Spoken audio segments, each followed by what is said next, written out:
Today I'm going to be showing you how you can make this galaxy mountain painting using watercolor and gouache.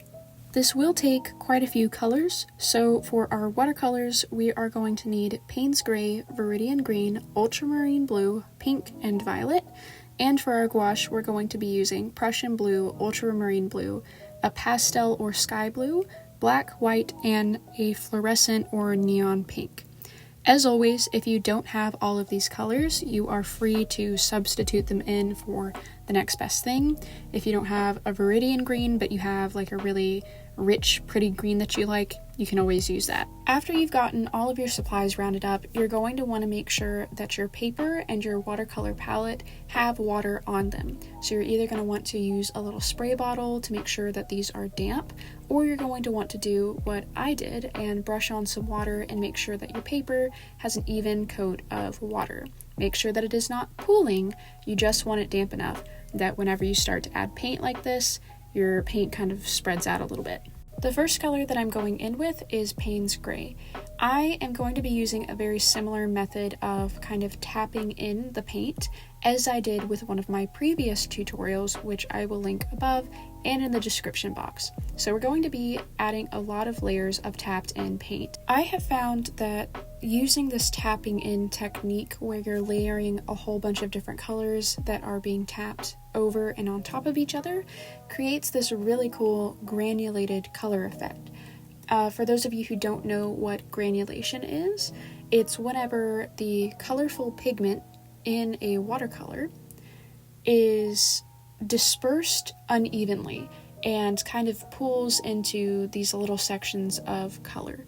And whenever you mixed multiple of them on top of each other, they kind of create this really neat variation in the paint, which if you want to go back to the very beginning of the video and look at that, I did do a close-up where you can see that there are little bits of pink that are surrounded by gray.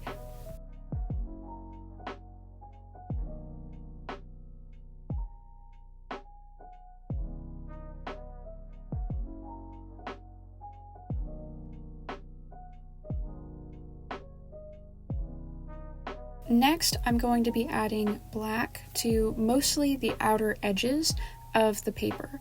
I don't want to have any black in the center of the paper because that's where our focal point is going to be, and it's going to be the brightest, most colorful part of the page.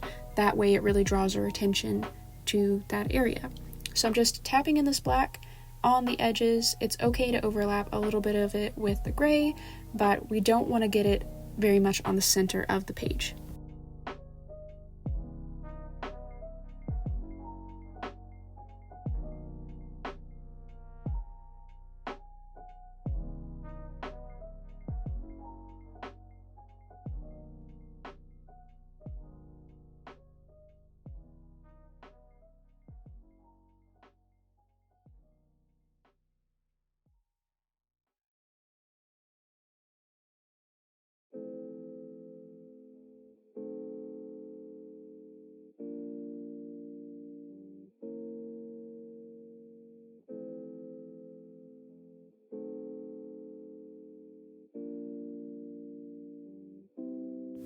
The next color I'm adding is Ultramarine Blue. This is just going to get tapped in on those white spaces next to the gray and the black that don't have color yet. You don't want to fill all of the white space super soon because you are going to be adding a lot of different colors on top of this. And at a later point, we will be adding more colors kind of on top of each other instead of just next to each other.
Here I'm taking that little bit of Viridian green that I have, and I am tapping this into spots that are mostly covered already with color. I am not putting it on much of the white area in the center.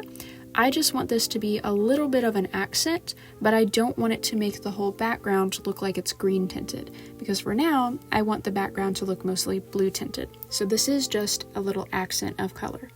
After we've added some accents of green, we're going to take that violet or purple that you're using, and you're going to start adding that in the white space around the blue and the gray area.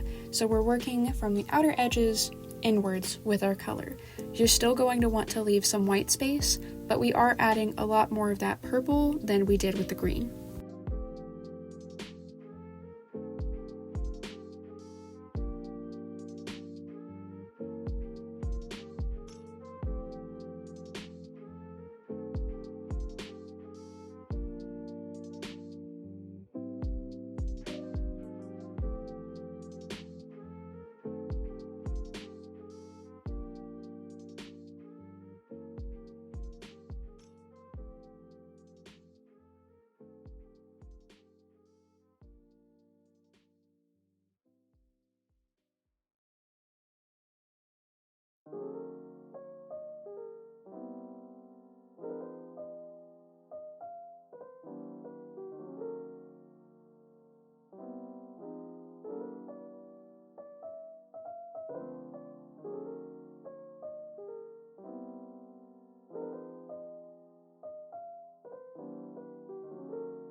The last color that we're using on this wet into wet technique for the background is kind of like a hot pink color.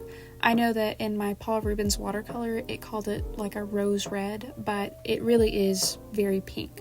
So we're going to take our pinky hot pink color of watercolor and finish off any white space that we see.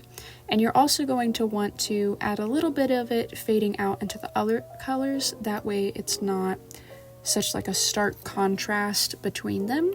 This is our focal point, and we want it to be a nice smooth transition into the other colors while also staying pretty and not getting muddy.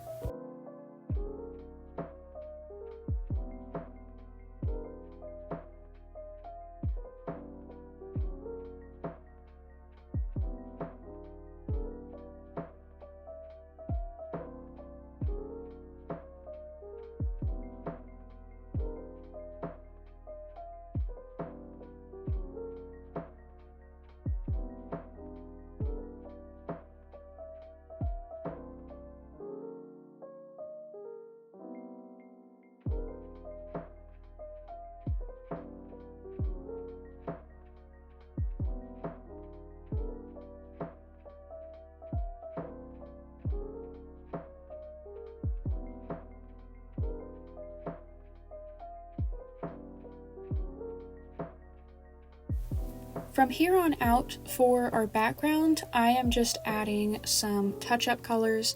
Any areas that look like they are going to dry down super duper light, I am taking the colors that I used for those areas and tapping them back in. So I'm adding a lot more of the Payne's Gray, I'm going to add some more green in, and just do that until I feel like it is saturated enough that it's not going to dry to like a muddy gray or mostly a white space, because with these watercolors especially, I have found that they look very, very different when dry. So this is going to look a lot lighter, and you will clearly be able to see that once it's dry.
And here we are, it is dry. So we are now not working with watercolors. We're now going to transition into gouache.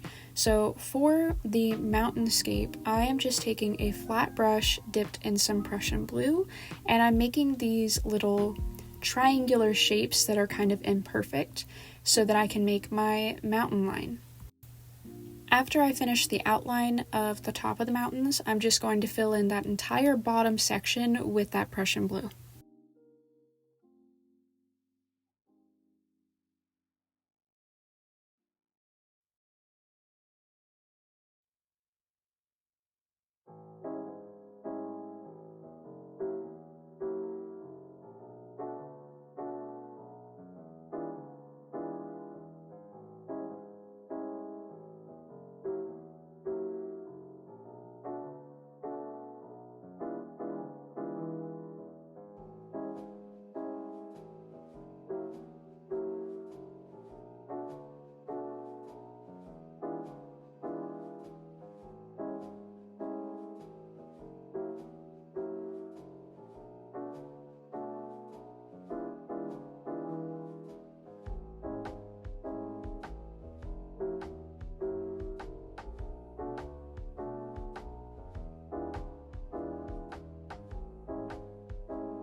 While your mountains are still wet or damp, you're going to want to take a small detail brush and some of that sky or light pastel blue and add these little highlighted lines.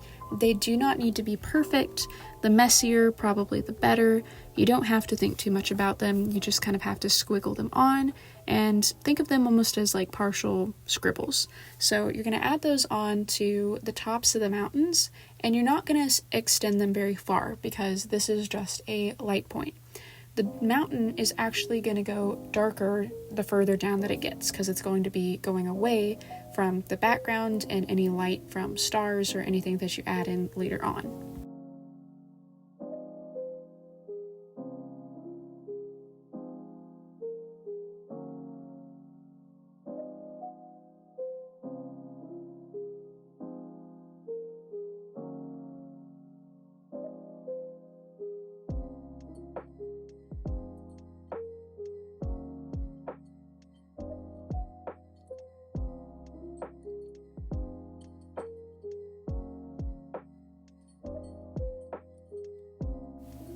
After we're done using our light pastel blue, you're going to take a flat brush or just your regular round brush and some black gouache, and you're going to kind of chisel out this lower section of the mountains that's going into shadow. This is kind of similar to how we did the little light marks with the light blue. you're just making a little bit bolder lines that are thicker with the black.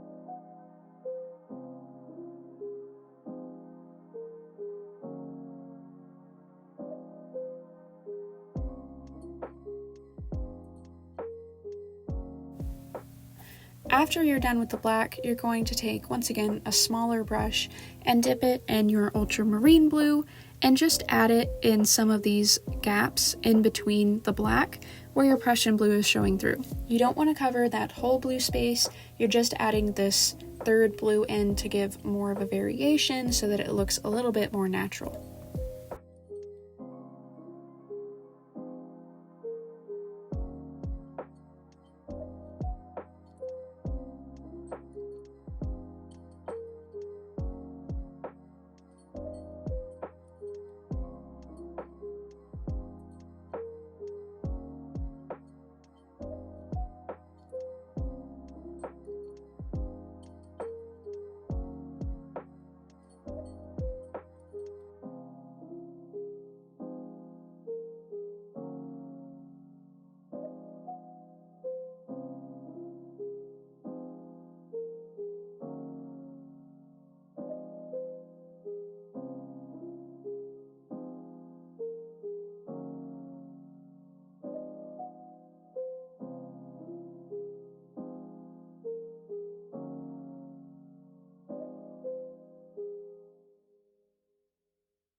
After you're done using your ultramarine blue, you're going to want to let your mountainscape dry completely.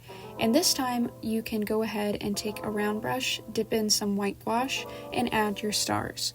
Your stars can be done in two different ways. The first method is to take a variety of different brush sizes and tap in these little stars using a stippling method. You're going to want to try and make sure that these look random and that you don't have them all be the same size, or it's not going to look as realistic. The more random that they look and the more variety in sizes and different colors, probably the more realistic it's going to look. I decided to also take some of my neon fluorescent pink that I have with my gouache and add some colorful stars as well as the white ones. The second option that you can do for adding stars is using a splatter paint technique. For this one, you're going to want to make sure that your mountains are covered with a sheet of paper, that way no paint gets on top of them. When it comes to actually splattering the paint on, you're going to want to take either an acrylic paint that's white or your white gouache and water it down a little bit, and then flick the bristles towards the page so that it splatters some of that paint onto the paper.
After you're done painting your stars, you can decide to go back in and add more detailing on the mountains with adding some sort of light highlighting detail. I decided that since I did some of the stars with that neon pink, that I wanted to add some neon pink highlights on the mountains. You don't have to do this color. Maybe if you added some neon green stars, you might do a neon green highlight. But it is the same technique as we did with the blue detailing. You're just going to do these little squiggly scribble lines on the mountain. They don't have to be super duper bold. They can be pretty faint and fade out, but it's just going to add a nice pop of color to the dark background of the mountains.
So that is how you paint a galaxy mountain scene.